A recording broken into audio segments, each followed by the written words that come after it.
تدریسی خدمات نہیں انجام میں نے دی، اس لیے کہ مجھے وہ موقع ہی نہیں ملا. ڈائریکٹ 5 سال تک امامت اور خطابت کے بعد مجھے وہ دعوی ہی کا فیلڈ ملا، اور اس فیلڈ کے اندر الحمدللہ جو ہے لوگوں نے کافی اس انداز کو پسند کیا، اور ہندوستان کے بیشتر اسٹیٹس کے اندر اور بڑے بڑے گاؤں کے اندر میرا جانا ہوا، اور وہاں پر الحمدللہ میں نے جلسوں کے اندر شرکت کی اور مختلف موضوعات پر وہاں میں نے گفتگو وغیرہ کی. اس طرح لوگ جاننے لگے، سمجھنے لگے.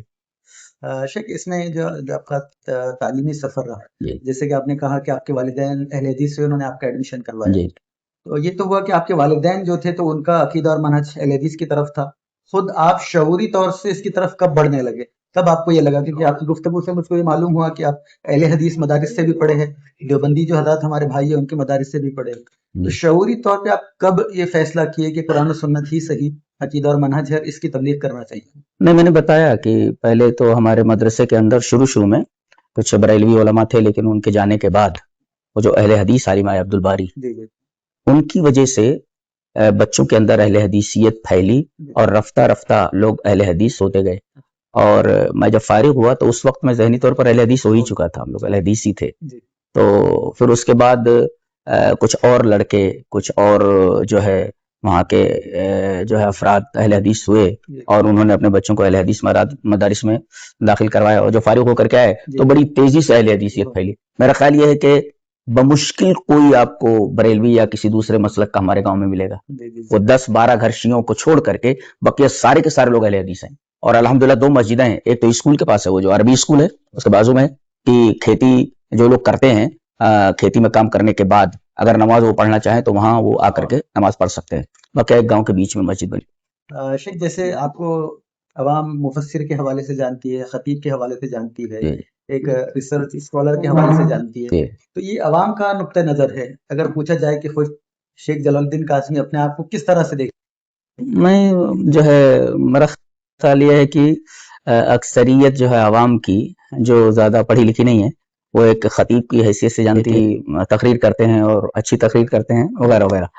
اور جو پڑھا لکھا طبقہ ہے وہ ایک اسکالر کی حیثیت سے جانتا ہے، اس لیے کہ وہ جانتے ہیں کہ وہ ان کا یہ کہنا ہے کہ تحدیث بن نعمت کے طور پر کہہ رہا ہوں، ان کا یہ کہنا ہے کہ شیخ کا خطاب نہیں ہوتا بلکہ ایک لیکچر ہوتا ہے، اور جیسے لیکچر کے اندر دلائل پیش کیے جاتے ہیں، محکم دلائل، اس کا زیادہ اہتمام ہوتا ہے. اس لیے شیخ وہ ریسرچ اسکالر کی حیثیت سے ہیں.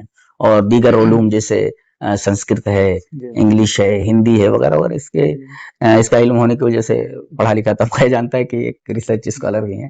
جیسے یہ بھی ہے سننے میں کہ آپ کی مقبولیت ہمارے ہندوستان سے زیادہ باہر کے ممالک ہے، خاص طور سے پڑوسی ملک ہے، وہاں پہ بہت زیادہ آپ کی مقبولیت ہے. دیکھنے میں یہ بھی آتا ہے کہ جب بھی آپ کا نام لکھا جاتا ہے تو وہ لوگ آپ کے نام کے ساتھ میں علامہ لگاتے ہیں. تو اس کی کوئی خاص وجہ ہے کہ ہندوستان سے زیادہ آس پاس کے لوگ آپ سے محبت کرتے ہیں؟ جی، پڑوسی ملک کے اندر تو الحمدللہ کافی کیسٹیں وغیرہ پہنچی، اور ویڈیو آڈیوز پہنچے وہاں پہ. تو اس طریقے سے وہاں پر وہ انداز علماء کے درمیان، عوام کے درمیان کافی پسند کیا گیا، تو وہاں کے لوگ بھی جو ہے جانتے ہیں، پہچانتے ہیں. اور اس طریقے سے علامہ تو نہیں لکھنا چاہیے، اس لیے کہ میں اتنا بڑا عالم نہیں ہوں، وہ بس محبت میں لوگ لکھ دیا کرتے ہیں. اور آج میں آپ کے حوالے سے یہ بات عوام تک پہنچانا چاہتا ہوں کہ اللہ کے لیے میرے نام سے پہلے یہ علامہ وغیرہ نہ لکھیں، اس لیے کہ مجھے اتنا علم نہیں ہے. بس آپ لوگوں کی محبت ہے کہ آپ سمجھتے ہیں کہ مجھے بہت زیادہ علم ہے، مجھے بہت زیادہ علم نہیں ہے. بہر علامہ میرے نام کے پہلے نہ لکھا جائے. جیسے آپ بتائیں کہ حفظ کے درمیان ماشاءاللہ ایک 6 مہینے میں آپ حفظ کر چکے تھے. عام طور سے مدارس کے بچوں کو جو ہم لوگ دیکھتے ہیں، کسی کو 2 سال، کسی کو 2.5 سال اس طرح سے حفظ کرنے کے لیے لگتے ہیں. تو کوئی خاص وجہ رہی کہ آپ 6 مہینے میں حفظ کر لیے؟ پہلے سے آپ کا ایسا رجحان تھا یا اللہ تعالیٰ کی کوئی خاص عطا تھی جس کی بنیاد پہ ماشاءاللہ آپ 6 مہینے میں حفظ کر چکے؟ جیسے ہم سلف کے بارے میں سنتے ہیں تو اس طرح سے مجھ کو سلف کی یاد آ رہی ہے، اب یہ بولتے ہیں کہ 6 مہینے میں آپ نے حفظ کیا.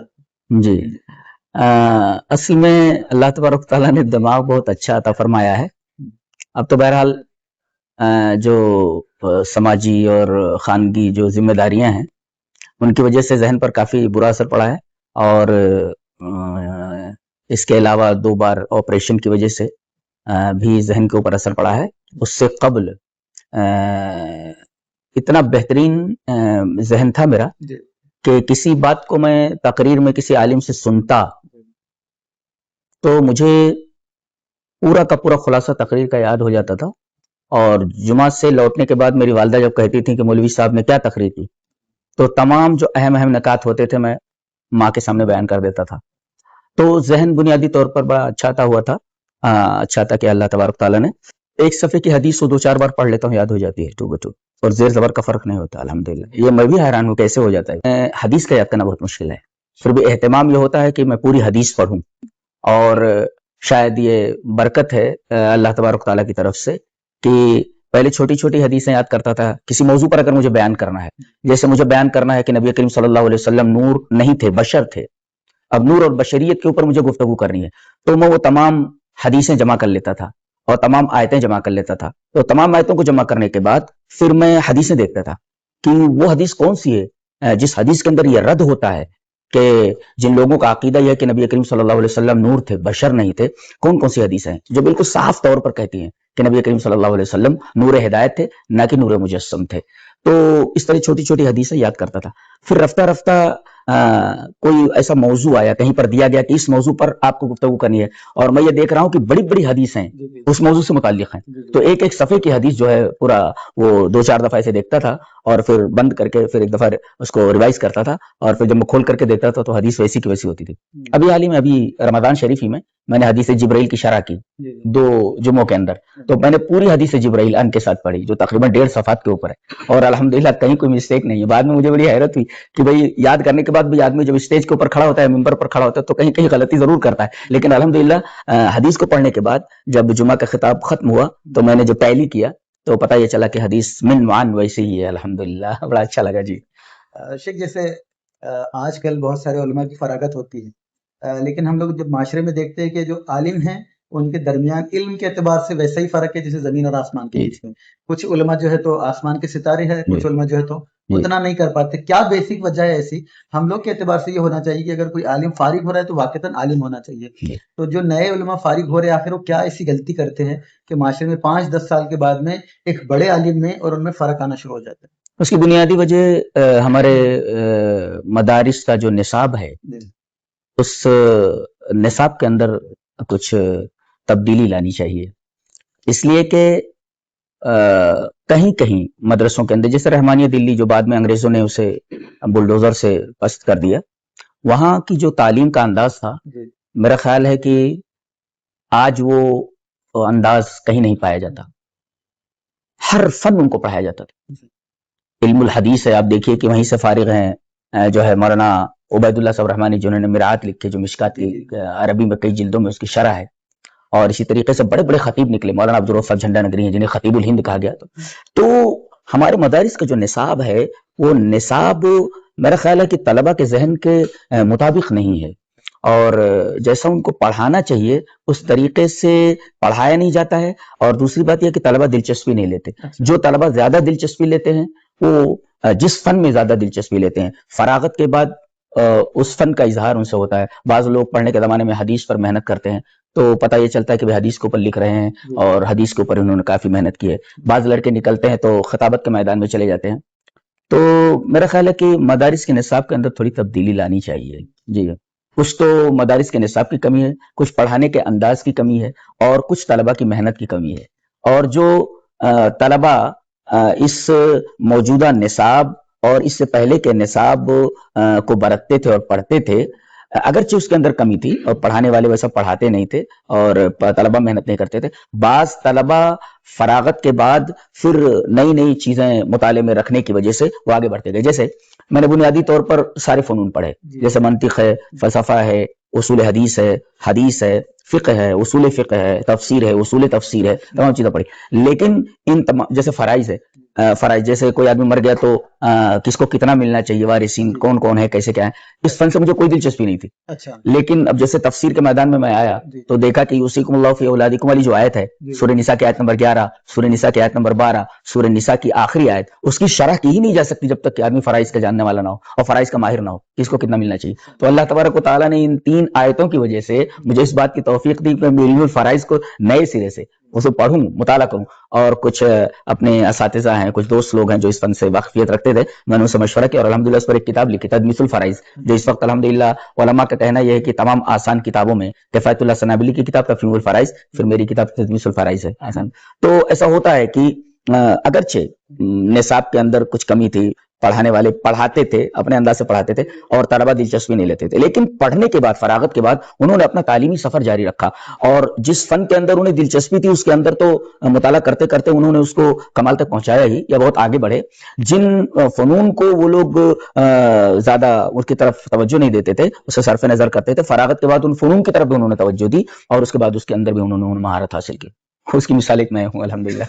اب تک تقریباً میں نے 12 علوم کے اوپر کتابیں لکھ ڈالی ہیں. شیخ, آج آپ کا شیڈیول کیسا ہے پڑھنے کے اعتبار سے, اور دوران تعلیم کس طرح ہوا کرتا تھا, تاکہ اگر شاگرد ہے پڑھ رہے ہیں تو وہ دیکھے کہ کس طرح سے آپ نے محنت کی اور اس کو کاپی کر سکے, اور آج جو علماء ہیں اگر آپ کی طرح ریسرچ کرنا چاہتے ہیں تو ان کو ایک ہلکی سی جھلک ملے کہ ہمارے شیخ کس طرح سے وقت گزارتے ہیں تو ہم اس طرح سے علم حاصل کر سکتے ہیں. پڑھنے کے زمانے میں تو بہرحال اتنی آسانیاں, اتنی فیسلٹیز مہیا نہیں تھی جو آج کل کے دور میں ہے. جیسے پہلے تھا کہ گیس رکھ دیا جاتا تھا, گیس جلا کر کے رکھ دیا جاتا تھا اور اطراف میں بچے پڑھتے تھے, اس پر کیڑے وڑے بھی آتے تھے, کتنی پریشانی ہوتی تھی پڑھنے کے لیے.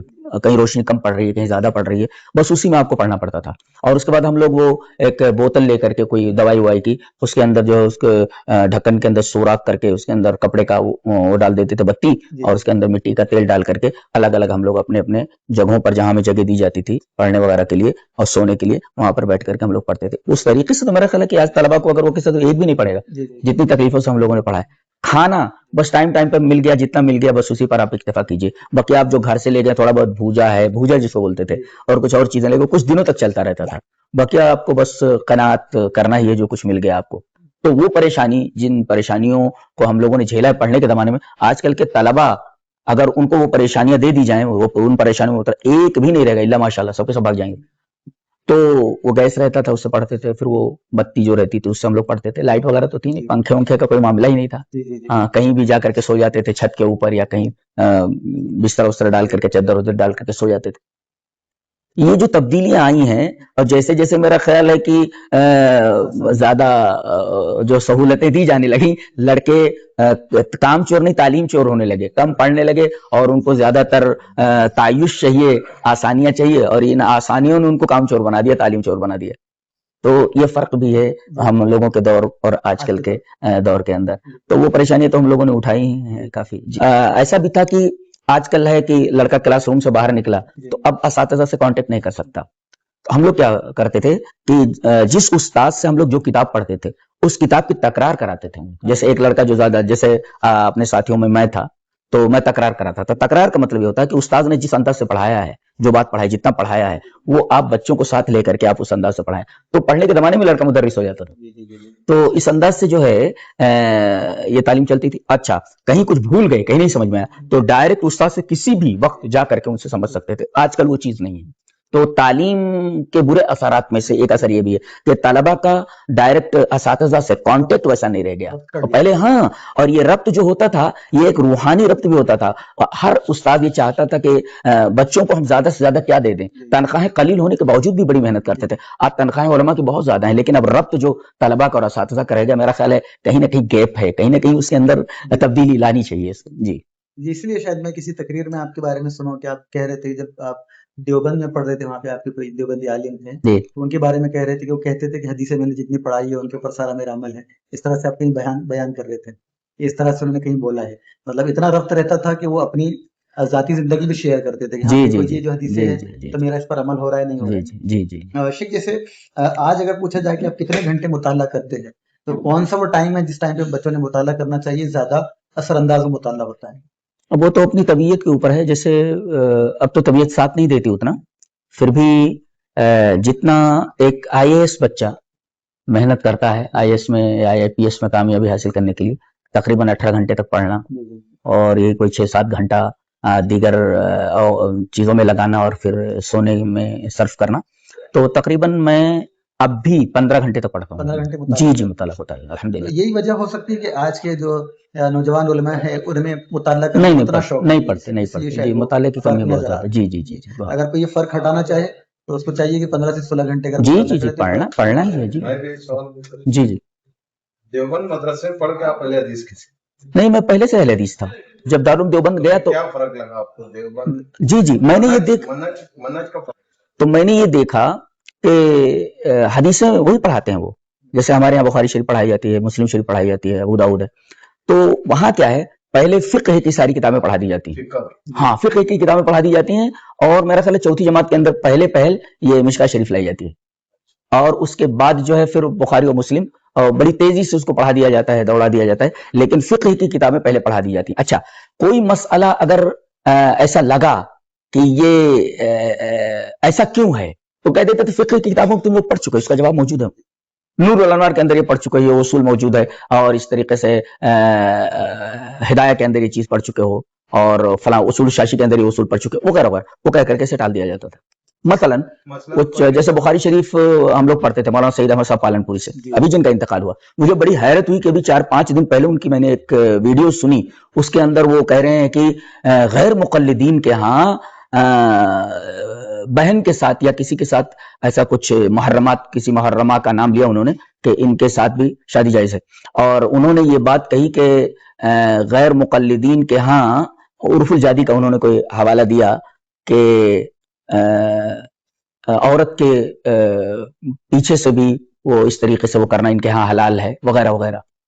تو مجھے بڑی حیرت ہوئی کہ اہل حدیثوں کا منہج بالکل واضح ہے، قرآن و سنت بالکل واضح ہے، اس کے باوجود آج بھی وہ اس طریقے کے بیانات دے رہے ہیں. تو میں کہہ رہا تھا کہ ان کے ہاں بخاری جلد اول تھی تو 40 یا 45 منٹ کی گھنٹی ہوتی تھی، تو قرات خلف الامام کا مسئلہ آیا، اور 1 ہفتے تک انہوں نے قرات خلف الامام پر درس دیا، اور اہل حدیثوں اور شوافی کے جو دلائل ہوتے ہیں ان کی کاٹ چھاٹ کی، تو اس طریقے کی چیزیں رہتی تھی.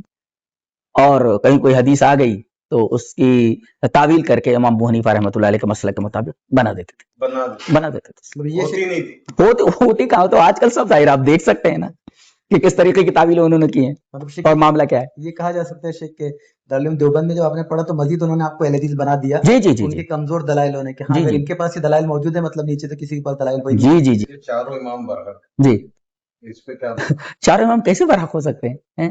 حق تو ایک ہوتا ہے، فماذا بعد الحق الا الضلال، حق کے بعد کیا رہ جاتا ہے سوائے گمراہی کے؟ نہیں ہوتی ہے. تو کسی بچے سے بھی پوچھئے کہ 2 کتنے ہوتے ہیں، بولے 4 ہوتا ہے. کوئی کہیں 5 ہوتا ہے تو کیسے وہ مانے گا؟ بچہ نہیں مانتا، اس لیے حق ایک ہی ہوتا ہے. جی، اور ہمارے رسول صلی اللہ علیہ وسلم نے تو یہ فرمایا کہ میں تمہیں مہجت بیضہ پر چھوڑ کر جا رہا ہوں. اب مہجت بیضہ کا مطلب یہ ہے کہ کوئی راستہ ایسا ہے جس میں اندھیرا ہو، تو ظاہر ہے اندھیرے راستے پر آدمی جگہ جگہ ٹھوکریں کھا کر گرے گا، لیکن راستہ اتنا روشن ہو کہ راستے کے پورے نشے و فراز، یہاں تک کہ سوئی بھی اگر گری ہوئی، کوئی کانٹا بھی وہاں موجود ہو، آدمی کو نظر آ جائے تو آدمی غلطی کہاں کر سکتا ہے. تو ہمارے نبی یہ فرما رہے کہ میں نے تم کو مہجت بیضہ پر چھوڑا ہے، روشن شاہراہ کے اوپر. ہمیں تو ایک ایک چیز دکھ رہی ہے، تو 4 چیزیں ہم کو کیسے ایک راستے پر چھوڑا ہے، تو 4 راستے کیسے درست ہو سکتے ہیں؟ اور جب ہم دعا مانگتے ہیں اہدنا الصراط المستقیم، تو اہدنا الصراط المستقیم، تو بڑا صراط مستقیم ایک ہی ہے، تو شیطان کو بھی پتا ہے کہ صراط مستقیم ایک ہی ہے. تو 4 صراط مستقیم کیسے ہو سکتے ہیں؟ یہ بھی صحیح، یہ بھی صحیح، یہ بھی صحیح، 4 چیزیں کیسے صحیح ہو سکتی؟ شیخ ہماری اہل حدیث مساجد، آئیڈیل اہل حدیث مسجد کیسا ہونی چاہیے؟ میں سوال کی وضاحت کر دیتا ہوں. یہ سوال اس طرح سے پوچھنا چاہ رہے کہ جس طرح سے اللہ کا شکر ہے کہ ہم مسجدیں بناتے ہیں، تو ہوتا ہی ہے کہ لوگ آ کے 5 وقت کی نمازیں پڑھ کر چلے جاتے ہیں. تو مسجدوں کو فعال کس طرح سے بنایا جا سکتا ہے؟ مسجد کی چھت کے نیچے کن کن طرح کے کام کیے جا سکتے ہیں؟ اگر اس کا تفصیل سے جواب دیں انشاءاللہ، تو ساری مساجد جو چلا رہے ہیں ان کے لیے انشاءاللہ یہ ایک پہلے تو مسجد کے جو متولیان ہیں ان کا انتہائی مخلص ہونا ضروری ہے، اور دین پسند ہونا ضروری ہے. قرآن حکیم میں ہے کہ انما یامر مساجد اللہ من آمن باللہ والیوم الاخر، اللہ پر ایمان ہو، آخرت پر ایمان ہو، کسی سے ڈرتے نہ ہو. اور اس میں بھی یہ کسی سے ڈرتے نہ ہو. اگر متولی مصلحت پسند ہو جائے تو پھر کام نہیں ہوتا، اسے اسٹرکٹ ہونا چاہیے کہ اللہ کے رسول نے فرمایا حدیث سے موجود ہو تو یہیں چلے گی یہ. اور اسی طریقے سے دوسرا معاملہ ہے تو متولیان جو مسجد کے ذمہ داران ہیں ان کے اندر وہ صفات ہونی چاہیے جو قرآن حکیم بتاتا ہے. ایک تو یہ کہ ایمان باللہ، یوم آخرت، اللہ سے ڈرنے والے ہو. جب اللہ سے آدمی ڈرے گا تو حلال و حرام کی تمیز کرے گا. مسجد میں انیز مسجد تعمیر ہو تو اس میں حلال و حرام کا جو مسجد کی تعمیر کے وقت جو پیسے جمع کیے جاتے ہیں حلال و حرام کی تمیز ہونی چاہیے، غلط پیسے مسجد میں نہ لگائے جائیں. اور اس کے اندر جو نوجوان ہیں جو دین کی طرف مائل ہیں اور ایک حلقہ بنا لیں، ایک گروہ بنا لیں، اور پھر وہ دروس کا اہتمام کریں وقتاً جیسا ان کے لیے آسانی ہو مسجد میں جس طریقے سے، تو وقتاً فوقتاً دروس کا، اور شروع میں عقیدے کو ترجیح دیں پہلے عقیدہ بتائیں لوگوں کو، عقیدہ بتائیں، پھر عقیدے کے بعد سب سے ضروری چیز ہمارے لیے ہے کہ جو سب کے لیے ایک آئیڈیل کی حیثیت رکھتی ہے کہ ہم نماز کس طرح پڑھتے ہیں، تو ان کی نماز پہلے صحیح کرائی جائے. تو اس طریقے سے عقائد پر دروس ہوں، اس طریقے نماز کے اوپر دروس ہوں، پھر جیسے جیسے مسائل آگے بڑھتے جائیں اسی طریقے سے دروس جاری رہیں، اور وقتاً فوقتاً علماء کو بلا کر کے جو مسائل کے اوپر درک رکھتے ہوں، وہاں پر جو پیش آمدہ مسائل ہیں ان مسائل کو علماء سے دریافت کریں، باقاعدہ اس کی ویڈیو شوٹ کی جائے اور دوسروں تک، وہاں جو لوگ موجود رہیں وہ تو سنیں ہی، دوسروں تک وہ کیسے پہنچائی جائیں. تو ایک تو دروس کا سلسلہ، دروس میں عقائد کو پہلے رکھیں، اور اس کے بعد نماز جو کہ 5 وقت ہمارے لیے ضروری ہی ہے تو اس کو صحیح کروائیں، اور باقاعدہ وہ نوجوان جو ہے مسجد کے علاوہ فیلڈ ورک بھی کریں، لوگوں کو بلا کر کے لائیں، ان سے بات کریں کہ چلیے بیٹھیے وغیرہ وغیرہ، وہ طریقہ کیسا بھی ہو سکتا ہے. تو یہ ساری چیزیں مسجد کے اندر ہونی چاہیے. ایک تو متولیان اچھے ہوں، دوسرے نوجوانوں کا ایک حلقہ ہو، نوجوانوں کا ایک گروہ ہو جو مسجد میں اس طریقے کے کام کرے، اور باہر فیلڈ ورک بھی کرے اور لوگوں کو اس مسجد میں آنے کی دعوت دیجیے. جی شیخ، اس میں ایک وضاحت اس طرح سے چاہتا ہوں کہ اگر مسجد کی چھت کے نیچے بیت المال کا نظم کیا جائے، وہ ضروری ہے. ایسا تو نہیں ہے کہ مسجد کی حرمت جو ہے تو پامال ہو رہی ہے، بیت المال کا سارا بات چیت وہاں پہ ہو رہی ہے، اس کے بارے میں آپ کا کیا خیال ہے؟ نہیں، بیت المال کا قیام تو بہرحال ضروری ہے، اور اجتماعی نظم بیت المال کا ہونا چاہیے. اور اس سلسلے میں نے ایک عالم کا بیان بھی سنا جو مجھے بہت اچھا لگا، میرے دوستوں میں سے مدنی ہے وہ، تو انہوں نے کہا کہ دیکھیے ساری چیزیں کی جاتی ہیں، اب صحابہ کرام جب جماعت میں آتے تھے تو یہ دیکھتے تھے، اور جماعت کا فلسفہ یہ ہے کہ بھائی لوگ یہاں جمع ہیں، کوئی آدمی کیوں نہیں جماعت میں حاضر ہوا، کیا اس کو کوئی تکلیف ہے، کیا اس کو کوئی پرابلم ہے؟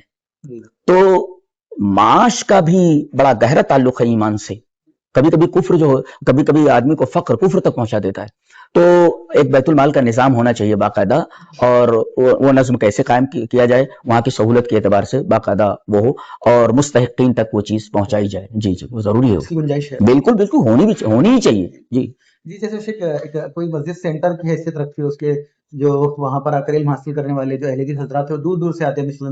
مثلا اگر آپ کا جمعہ رکھا جائے تو بعض لوگ 70 کلومیٹر سے 80 کلومیٹر سے آتے ہیں آپ کا جمعہ اٹینڈ کرتے ہیں، ساتھیوں کے درمیان بیٹھ کے ان پہ جو ہے تو تعلیم تربیت ہوتی ہے. لیکن اگر وہ ٹھہرنا چاہے 2-3 دن وہاں پہ اور علم حاصل کرنے کے اعتبار سے، تو کیا اس بات کی گنجائش ہے کہ مسجد میں ان کو ٹھہرایا جائے، وہاں پہ سوئے؟ بالکل نہیں، کوئی مذاق نہیں. باقاعدہ اصل میں کیا ہوتا ہے کہ آج کل مسجدوں کا جو استعمال ہے، جو صحابہ کرام کے زمانے میں ہوا کرتا تھا، تابعین کے زمانے میں، تبع تابعین کے زمانے میں، ایک تو یہ عبادت گاہ کی حیثیت رکھتی ہے بنیادی طور پر، دوسرے یہ کہ اس مسجد کے اندر تعلیم و تربیت بھی کی جاتی تھی، جیسے کہ مسجد نبوی کا انداز تھا.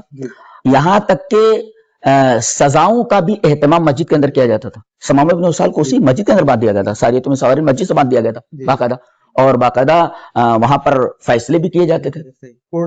جی کوٹ بھی تھا وہ. یعنی جس طریقے سے ہم نے مسجد کو صرف نماز کے لیے محدود کر رکھا ہے، یہ ایک جو بڑا تنگ تصور ہے مسجد کے تعلق سے. بلکہ نبی کریم صلی اللہ علیہ وسلم کے زمانے میں دیکھا جائے تو یہ ایک روحانی مرکز کی حیثیت بھی رکھتی تھی، روحانی مرکز باقاعدہ، اور سماجی کام بھی ہوا کرتے تھے. کچھ غلہ ولہ بٹنا ہوا تو وہاں پر باقاعدہ کھجوریں لٹکا دی جاتی تھی، مستحق نہ کر کے وہ کھجوریں وہاں سے اوپر سے ایسا لٹکا رہتا تو اس میں سے لے لیا کرتے تھے. جی یہ ساری چیزیں ہوتی تھی. جی شیخ، اللہ کے رسول نے کئی پیشن گوئی دی، اس میں سے ایک پیشن گوئی یہ کہ کچھ لوگ ایسے آئیں گے میرے بعد جو قرآن تو پڑھیں گے لیکن حلق کے نیچے سے نماز ایسی پڑھیں گے. تم لوگ یعنی اپنی عبادت یا نماز کو، قرآن کی تلاوت کو ان کے سامنے حقیر سمجھو. ہم آج کے زمانے میں اس سے کس کو قرآن نہیں؟ پہلے یہ تو جو حدیث نبی کریم صلی اللہ علیہ وسلم نے بیان فرمائی یہ خوارج کے تعلق سے ہے کہ وہ بڑے ہی متقی اور پرہیزگار بظاہر ہوا کرتے تھے، قرآن بہت اچھا پڑھتے تھے، کھڑے ہوئے نماز میں تو روتے تھے وغیرہ وغیرہ. لیکن چونکہ ان کا بنیادی عقیدہ یہ تھا کہ کوئی آدمی اگر گناہ کبیرہ کا مرتکب ہو جائے تو وہ اس کے لیے جہنم ہے، اور وہ ہمیشہ جہنم میں رہے گا، کبھی نکالا نہیں جائے گا. تو گناہ کبیرہ کا مرتکب کافر ہے، اور جیسے ایک جو عام کافر ہوتا ہے اس طریقے کا کفر اس نے کر دیا، ہمیشہ جہنم میں رہے گا. تو ان کے کچھ غلط افکار اور غلط عقائد کی وجہ سے نبی کریم صلی اللہ علیہ وسلم نے ان کے بارے میں پیشین گوئی فرمائی کہ قرآن تو پڑھتے ہیں لیکن گلے سے نیچے نہیں ہوتا تھا، یعنی قرآن حکیم ان کی زندگیوں میں نافذ نہیں ہے. تو در حقیقت وہ ایک خاص گروہ کے بارے میں کہا گیا، لیکن اس گروہ کا منہج جو بھی اختیار کرے گا قیامت تک وہ اسی کے اندر مانا جائے گا. مثلا مغضوب علیہم کی تفسیر جب پوچھی گئی نبی کریم صلی اللہ علیہ وسلم سے تو آپ نے فرمایا مغضوب علیہم سے مراد یہود ہیں اور ضالین سے مراد نصارہ ہیں. اب کوئی یہ کہے کہ بھئی مغضوب علیہم سے مراد یہودی ہی ہیں، مغضوب علیہم سے مراد ضالین سے مراد نصارہ ہی ہیں، اس کا یہ مطلب نہیں ہے، بلکہ اس وقت یہود اور نصارہ ہی تھے. اب قیامت تک جو لوگ بھی اس طریقے کی فکر رکھیں گے، جیسا کہ یہود فکر رکھتے تھے، جس طریقے سے ضالین فکر رکھتے ہیں، اسی طریقے کی فکر قیامت تک جو لوگ رکھیں گے وہ سب ضالین اور یہود کے جو ہے دائرے میں آئیں گے. تو یہ جو حدیث ہے ایک خاص فرقے کے بارے میں ہے جو خوارج کے بارے میں، یہ ایک تصور ہے کہ ان لوگوں کی فکر لے کر کے جو بھی آگے بڑھے گا وہ اس کے اوپر منطبق بہت ہوگا. سے لوگ لمبی لمبی نماز پڑھتے ہیں، عبادت کرتے ہیں، جی لیکن کئی حدیثوں کا انکار کرتے ہیں اور اپنی عبادت کو صحیح کرتے ہیں. دیکھیں ایسا ہے کہ یہ ایک لمبا ٹاپک ہے، ایک طویل ٹاپک ہے کہ تکفیر کن کن مسائل میں کی جا سکتی ہے کہ یہ در حقیقت یہ مسلمان نہیں ہیں، اور کون کون سی چیزیں ایسی ہیں کہ کفر کا ارتکاب کرنے کے بعد بھی آدمی مسلمان ہی رہتا ہے. مثلا اس میں پہلی چیز تو یہ ہے کہ اگر استقراء ہے، زبردستی کی گئی، جیسے عمار بن یاسر کے ساتھ، ان کے بارے میں تو آیت نازل ہوئی کہ ان کو پانی میں اتنے غوطے دیے جاتے تھے کہ ان کے ہوش برقرار نہیں رہتے تھے. پھر ان سے کہا جاتا تھا کہ محمد کا انکار کر، تو انکار کر دیتے تھے، بہت ساری چیزوں کا انکار کر دیتے. تو آ کر کے وہ کہتے تھے روتے ہوئے کہ اللہ کے رسول میرے ساتھ ایسی ذاتیں کی جاتی ہے اور میرے منہ سے ایسی چیزیں نکل جاتی ہیں جن کا تعلق کفر سے ہے. تو آیت کریمہ نازل ہوئی اور آپ نے ان کو سنا ہے من کفر باللہ من بعد ایمانی، کہ جو آدمی اپنے ایمان کے بعد کفر کر لے، اس حال میں قلبہ مطمئن بالایمان، اور اس کا دل جو ایمان کے اوپر مطمئن ہو، تو اس کے اوپر یہ چیز لاگو نہیں ہوتی. تو کفر کا ارتکاب کرنے کے بعد بھی آدمی کافر نہیں ہوتا، اس لیے کہ ایک استقرار. اور ایک ہوتا ہے جہل، اسے معلوم نہیں ہے.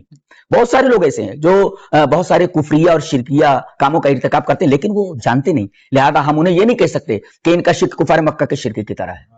یہ جہالت یہاں آ گئی. اور اسی طریقے سے بہت ساری چیزیں ایسے، جیسے ایک آدمی نے کہا تھا کہ جب میں مر جاؤں تو مجھے جلا دینا، اس لیے کہ میں اللہ کے سامنے میں حاضر نہیں ہونا چاہتا. تو دیکھیے اس نے ڈائریکٹ اس بات کا انکار کیا کہ مجھے دوبارہ زندہ نہیں کیا جا سکتا، اللہ اس بات پر قادر نہیں کہ مجھے دوبارہ زندہ کر سکے. یہ دیکھو ایک عقیدہ اس نے بنا لیا، لیکن اللہ نے اس کو زندہ کیا، باقاعدہ اس کے تمام اجزاء کو راکھ کے جمع کرنے کے بعد اسے زندہ کیا. اور اس کے بعد پوچھا تو نے ایسا کیوں؟ کہا تیرے خوف سے ایسا ہوتا ہے. کبھی کبھی ایسا ہوتا ہے کہ زبان سے سبقت لسانی کی وجہ سے کفریہ کلمات نکل جاتے ہیں. جیسے وہ آدمی جس کے بارے میں اللہ کے رسول نے فرمایا کہ اللہ فرماتا ہے کہ بندہ جب توبہ کرتا ہے تو اللہ کتنا خوش ہوتا ہے. اسے ایک تمثیل سے سمجھایا گیا کہ ایک آدمی ایک جنگل میں بھٹک گیا، اس کا اونٹ بھاگ گیا جس کے اوپر اس کا پورا توشہ لدا ہوا تھا، پانی لدا ہوا تھا. اب اس نے اونٹ کو بہت ڈھونڈا لیکن ملا نہیں. ایک درخت کے نیچے جا کر کے بیٹھ جاتا ہے اور رونے لگتا ہے، روتے روتے سو جاتا ہے کہ اب تو میں مر جاؤں گا، اس سارا سے میں نکل نہیں سکتا. اچانک وہ اونٹ اس کے سامنے حاضر ہوتا ہے، کھڑا ہوا ہے. تو اتنا خوش ہوتا ہے وہ کہ اس کی زبان سے نکلتا ہے کہ اللہ تو میرا بندہ ہے میں تیرا رب ہوں. تو دیکھیے اس کی زبان سے کفریہ کلمہ نکلا، لیکن چونکہ وہ سبقت لسانی ہے، وہ کہنا نہیں چاہ رہا تھا لیکن اس کی زبان سے. تو اس ایک ٹاپک ہے یہ باقاعدہ، اس پر کبھی انشاءاللہ میں تفصیل سے انشاءاللہ بلڈانا میں کبھی بھی تکفیر کے جو شروط ہیں کہ تکفیر کے شرائط کیا ہیں کہ کیسے کہ آپ یہ تکفیر کر سکتے ہیں یہ آدمی دائرہ ایمان سے ایک دم خارج ہو گیا، تو اس پر انشاءاللہ رکھیں گے. مسجد کے تعلق سے معاملے میں دیکھا ہے کہ مسجد جو بنایا گیا ہے اور اس کے اوپر جو فلور ہے اس پہ لوگ رہ رہے ہیں فلیٹ سے. شیخ یہ سوال پوچھنا چاہ رہے ہیں کہ بامبے میں اس طرح سے کہ نیچے مساجد ہے اور اوپر فلیٹ سسٹم میں لوگ رہ رہے ہیں، اس طرح سے مسجد ہو سکتی ہے؟ اور ایک اور دوسرے انداز سے یہ کہ مسجد کے سامنے حصے میں دکانیں نکالی جا سکتی ہے جی اگر روڈ سے ہو؟ مسجد کا معاملہ ایسا ہے کہ جہاں تک مسجد کے لیے جو چیز لی گئی ہے وہ مسجد ہے وہ مسجد جی. اس کے علاوہ اگر آپ دکانیں وغیرہ نکالنا چاہیں تو میں جہاں تک سمجھتا ہوں کہ اس کے علاوہ جگہ میں نکالی جائے. اس کے علاوہ جی مسجد کی شرعی حد میں نہیں ہونا. جی میں جہاں تک سمجھتا ہوں ایسا. کہ بہت سارے لوگ ایسے ہیں کہ جو 20 یا 25 سال یا 30 سال کی عمر میں اہل حدیث ہوتے ہیں، اس وقت ان کو قرآن و حدیث سے محبت ہو جاتی ہے، چاہتے ہیں علم حاصل کرنا، لیکن اس عمر میں جا کر مدارس سے علم حاصل کرنا پاسبل نہیں ہوتا ہے. اس طرح کے جو نوجوان ہیں تو انہوں نے کس طرح سے علم حاصل کرنا چاہیے؟ اگر ان کو ایک راہ مل جائے آپ کے پاس سے کہ یہ کتابیں پڑھنا چاہیے اور اس طرح کا ٹریک فالو کرنا چاہیے تو انشاءاللہ ان کے لیے کوئی رہنمائی ہوگی. جی جواب اس کا یہ ہے کہ اگر کسی نوجوان کو عربی زبان نہیں آتی تو بیسیکلی میں یہ کہوں گا کہ دھیرے دھیرے وہ عربی سیکھیں، اس لیے کہ اصولی طور پر پوری شریعت عربی میں ہے. اب یہ آپ دیکھیں مرزا جو جہلمی ہے انجینئر، وہ کیسی کیسی غلطیاں کرتا ہے عربی نہ جاننے کی وجہ سے. مثلا استخلافہ کا ترجمہ وہ اوسا سے کرتا ہے، یعنی استخلاف کا خلیفہ بنایا. آپ اس کا ترجمہ اگر کوئی جو وصیت کیا تو اس میں حضرت علی رضی اللہ تعالی عنہ کی فضیلت کا پہلو نکال رہا ہے. تو استخلاف الگ ہے اور وصی بنانا، وصیت کر دینا کہ میرے بعد یہی خلیفہ بنیں گے تو اس لفظ سے وہ چیز نہیں نکلتی ہے. اب ہمارے علماء باقاعدہ گرفت کر رہے ہیں کہ دیکھیے اس لفظ سے اس نے یہ چیز کشید کی ہے, یہ لفظ اس کی اس کشید کردہ چیز کا ساتھ نہیں دیتا. تو پہلے یہ کہوں گا کہ میں گزارش کروں گا کہ عربی سیکھیں. جو علماء آپ کے مسجد سے متعلق ہیں یا کہیں کوئی شہر میں کوئی عالم ہے تو آپ اس سے عربی سیکھیں. عربی بہت آسان ہے. میرے پاس کتنے بچے آئے ہیں اور ابھی تو میرا خیال ہے ترکیب کر لیتے ہیں باقاعدہ. ایک لڑکا ہے شہادت بھائی وغیرہ جانتے ہیں کہ وہ کیمسٹری کا استاد ہے, ابھی میرا خیال ہے 30-32 سال کا بچہ ہے, بلکہ 28 سال کا بچہ ہے وہ, اور میرے پاس برابر آتے ہیں پڑھنے کے لیے. قرآن حکیم کی آیتوں کی ترکیب کرتا ہے, جبکہ ترکیب انتہائی مشکل ہوتی ہے, انتہائی مشکل ہوتی ہے. میں ترکیب کا مطلب بتاتا ہوں کہ کیسے ہوتی ہے. جیسے الحمدللہ رب العالمین الرحمن الرحیم مالک یوم الدین, یہ تو ریڈنگ ہے. یہ ترجمہ کے تمام تعریف اللہ کے لیے جو رحمان اور رحیم ہے اور یوم آخرت کا مالک ہے. یہ تو ہو گیا ترجمے کے ساتھ اس کا ترجمہ, یہ ریڈنگ کے ساتھ اس کا ترجمہ. لیکن اب ترکیب کریں گے تو کیسے کریں گے؟ الحمد مبتدا, لام جار, اللہ مجرور موصوف, رب مضاف, العالمین مضاف الیہ, مضاف اپنے مضاف سے مل صفت اول اللہ موصوف کی, الرحمن صفت ثانی, الرحیم صفت ثالث, مالک مضاف, یوم مضاف الیہ, مضاف الدین مضاف الیہ, مضاف اپنے مضاف الیہ سے مل کے مضاف الیہ, مالک مضاف کا, مالک مضاف اپنے مضاف الیہ کی صفت رابع اللہ موصوف کی, اللہ موصوف اپنی چاروں صفتوں میں موجود ہوا, اللہ مرفوع جار کے جار اپنے موجود سے مل کے متعلق ہوا, ثابت مقدر کے ثابت مقدر پر متعلق سے مل کر خبر, مبتدا اپنی خبر سے مل کر جملہ اس میں خبر ہے. یہ بہت مشکل ہے, یہ وہ کرتا ہے, وہ اعلیٰ درجے, وہ سہیل. تو یہ اور انہوں نے یہ اپنا شیڈول بنا لیا ہے کہ ہر دن یا ہر دوسرے دن کسی ایک آیت کی وہ ترکیب کرتے ہیں, اور کہیں گڑبڑ ہوتا ہے تو مجھ سے پوچھتے ہیں, فون پر پوچھ لیتے ہیں یا ملتے ہیں, ابھی آئے گا وہ تو وہ پوچھ لیتے ہیں. تو دیکھیے سیکھا اس نے آ کر کے. اور ایک لڑکے نے تو 1.5 سال اپنی نوکری چھوڑ کر کے باقاعدہ لندن سے پڑھ کر کے آیا. وہ جانتے ہیں اس کو, لندن سے پڑھ کر کے آیا. ہاں ابھی میں کہہ رہا ہوں کہ جیسے اب ممکن نہ ہو عربی سیکھنا, تو جیسے جس زبان کو وہ جانتا ہو, جیسے انگلش میں بہت ساری کتابیں, جیسے نماز کے تعلق سے اگر پڑھنا ہے تو انگلش میں موجود ہے. انگلش تو چھوڑیے, آپ میں اردو پر آ جاتا ہوں پہلے, کہ بنیادی طور پر جو ہم لوگوں کی زبان ہے اردو میں اگر آپ پڑھنا چاہتے ہیں تو خاص طور سے عقیدے کی کتاب التوحید آپ لے لیں, کتاب التوحید آپ پڑھ لیں عقیدے کو. کچھ اور ڈاؤن لوڈ کریں گے تو اردو میں اور بہت ساری کتابیں آ جائیں گی, جیسے عقیدہ تحاویہ ہے, شرح عقیدہ تحاویہ, وہ اس کا بھی ترجمہ ہو کر کے آ گیا ہے. وہ اور ڈیولپ کریں آپ عقیدے کو تو آپ, اور بہت ساری کتابیں اس طریقے عقیدے کی ہیں, تو عقیدے کی کتابیں جمع کر لیں اور اس کو پڑھیں. کہیں سمجھ میں نہ آئے تو علماء سے علماء کو جو ہے ان سے رابطہ کریں اور ان سے اس کا مطلب دریافت کریں کہ اس کا کیا مطلب ہے. تو یہ عقیدے کی ہوئی. نماز پر بہت ساری کتابیں ہیں, نماز محمدی کے نام سے وغیرہ وغیرہ, آپ پوری نماز کا طریقہ دیکھ سکتے ہیں. سیرت پر ہے, سیرت پر آپ الرحیق المختوم دیکھ لیں, بہت بہترین کتاب ہے. از اول تاخر پڑھ جائیں سیرت کی, کئی بار پڑھیں, باقاعدہ دروس, میں نے تو باقاعدہ درس رکھا اس کا جی. اور اس طریقے سے صحابہ کرام کی سیرت ہے, اور خاص طور سے اگر صحابہ کرام کو جو ہے ان کی سیرتیں پڑھا تو پہلے بخاری شریف, مسلم شریف, اس میں کتاب و فضائل الصحابہ, صحابہ کرام کی جو فضیلتیں وہ آپ ترجمے سے دیکھ ڈالیں, حدیث وغیرہ اس طریقے سے آپ دیکھتے ہیں. شیخ آپ کی جو کتابیں ہم تک کے چھپ روشنی ڈالیں جی, اس پر تو میں نے بتایا ابھی کہ تقریباً 12 علوم کے اوپر میں نے کتابیں لکھی ہیں.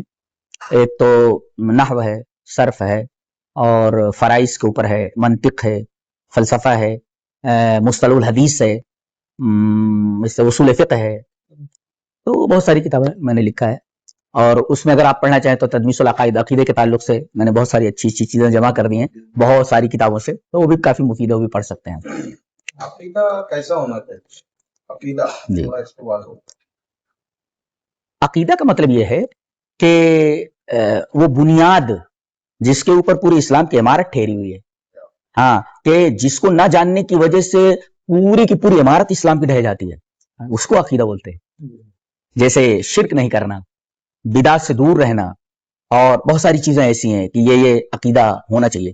تو عقیدے کی بہت ساری کتابوں میں عقیدے کی قسمیں وغیرہ سب باقاعدہ بیان کی گئی ہیں, کہ جیسے ایک کفر ہوتا ہے بڑا, اس کو کفر اکبر بولتے ہیں. ایک کفر اصغر ہوتا ہے, چھوٹا کفر ہوتا ہے. جیسے چھوٹے کفر کے بارے میں نبی اکرم صلی اللہ علیہ وسلم نے فرمایا کہ مجھے اس کفر کے بارے میں اور اس شرک کے بارے میں بڑا خوف ہے تمہارے اوپر. جیسے شرک اصغر کے بارے میں آپ نے فرمایا کہ وہ ریا ہے.